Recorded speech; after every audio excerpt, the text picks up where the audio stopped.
You don't have anything to back her up with. All you Okay. do, all you have is things why Trump is a bad man. You Mm-hmm. have no stand on why Kamala is the right choice. He's choking. He has nothing. Do you like her policies? What Do you want me to policies? answer? The actual answer is one is Kamala's proven that she's competent to hold office. She won her election for district attorney, and then from there she won the election for attorney general in California, and then she won re-election for attorney general. When Kamala Harris, from there she won election to become a senator for California, and then she was on the ticket with Biden to be vice president. So in terms of getting elected and being popular enough to get re-elected, it seems like she has a good track record there. When it comes to policies, I mean, she's the vice president. Vice president can't pass policies, so I would probably look to the administration that she's a part of. I'd look at the Biden administration, and I would see that the Biden administration basically succeeded in every area where Donald Trump failed. They were able to get some concessions from Mexico for border policy. Donald Trump got none, even though he said they were going to build the wall and they'll pay for it. They didn't pay for it, and he didn't build the wall. Biden passed a massive infrastructure bill. Donald Trump said, we're going to do infrastructure. Donald Trump didn't. He failed. Biden did. Donald Trump said that we were going to bring manufacturing back from China. He didn't. All he did was he tariffed people, and then he had to bail out our farmers because of how horrible and catastrophic these tariffs were. He brought nothing back. All he did was increase costs for consumers. Biden took the same problem and he said, I'm going to pass the CHIPS Act. And he started to get manufacturing in the country for microprocessors. Donald Trump said he was going to stop wars and end wars, and he didn't. He didn't do anything about Ukraine. He abandoned allies in the Middle East, the Kurdish people, to our own allies, the Turkish, and watched them get slaughtered. And then he basically surrendered the U.S. forces to the Taliban in Afghanistan. And then he increased and obfuscated drone strikes in Yemen. When Biden came into office, he followed through, despite how catastrophic the agreement was, he followed through on the Afghanistan pullout, got us out of the country. He pulled us out of the Saudi-led coalition that was going on against Yemen for the drone strikes. And he is being good at supporting countries like Israel and Ukraine from afar without getting us directly involved. I mean, I don't know. What part do you want to, like, the Democrats are the Democrats have done so well that Trump has tried to take credit for things that they've not only done, but that he's tried to destroy. Donald Trump comes out and says things like, I hate price controls, but you better believe he lives at $35 insulin cap. Donald Trump comes out on his first day in office, and just because of McCain manages to fail to pull the plug on the ACA, he even goes to the Supreme Court afterwards to get shot down. What does he say now? I like pre-existing conditions, right? So this idea that like if I like Donald Trump's anything that he's done, anything he wants to take credit for now, they're just things that happen under Democrats, right? This guy earlier says his most important thing that he cares about is food and health, and the only guy that he can cite that's actually trying to ban the bullshit that he cares about was fucking Gavin Newsom, who's a goddamn Democratic governor. So no, like, why the fuck would I ever vote for Trump in any case here? Biden has succeeded on every single level and destroyed Donald Trump on every single thing that he tried to achieve. So Luke, where's Stephen wrong? Well, first off, all he did was list things that Biden did.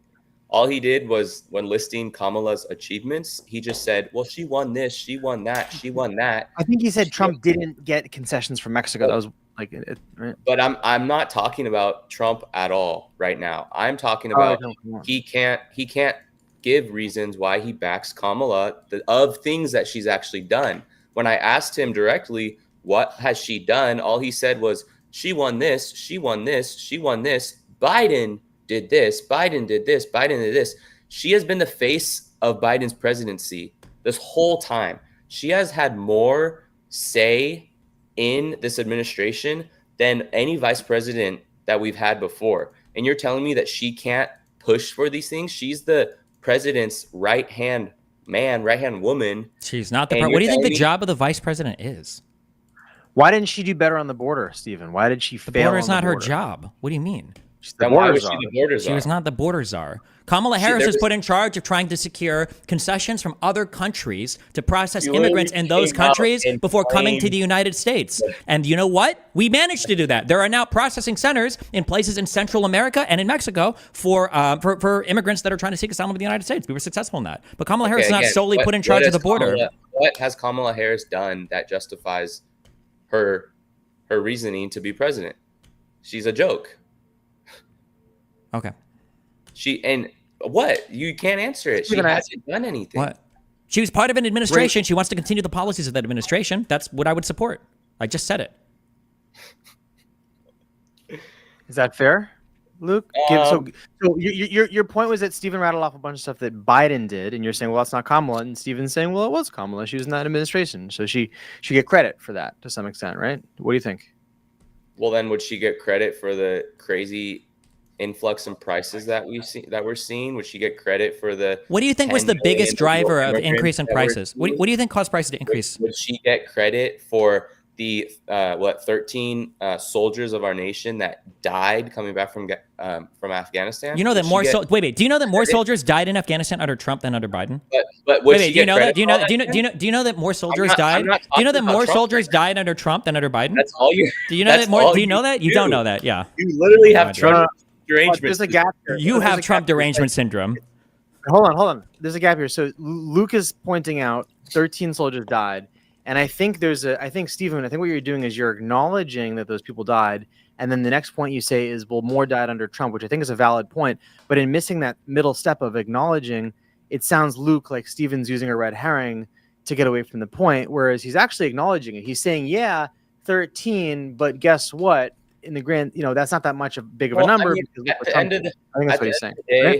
At the end of the day, what it comes down to is there's one side that advocates for our citizens and for this country and the people of this country, and there's a side that doesn't, and that's the Liberal Party. I mean, I brought up all these examples. I brought up the drastic increase we're seeing of kids diagnosed with autism. I brought up innocent Americans that were killed by illegal immigrants. I brought up 13 soldiers that were killed from Afghanistan. I brought up all these things that are happening, all these people that are dying and getting these horrific things. And Stephen has nothing to say. Stephen is the guy that was basically cheering when Corey was shot and killed by the guy trying to assassinate Donald Trump. Stephen doesn't have a value on life like many Americans do.